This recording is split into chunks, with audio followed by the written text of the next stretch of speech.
Nay, mag-face-to-face class na daw kami bukas. Ay, buti naman, nabawasan yung mga tamad dito sa bahay. Kaso, Nay, buntis ako. Malapit na akong mga anak.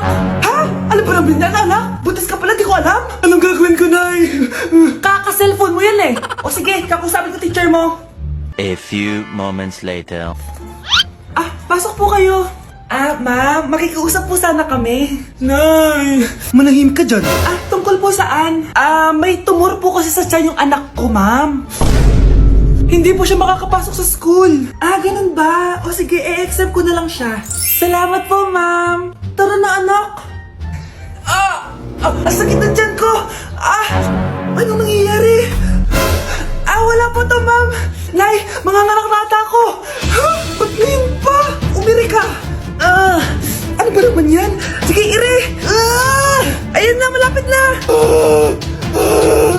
Akala ko ba tumor? Ayun na, ayun na!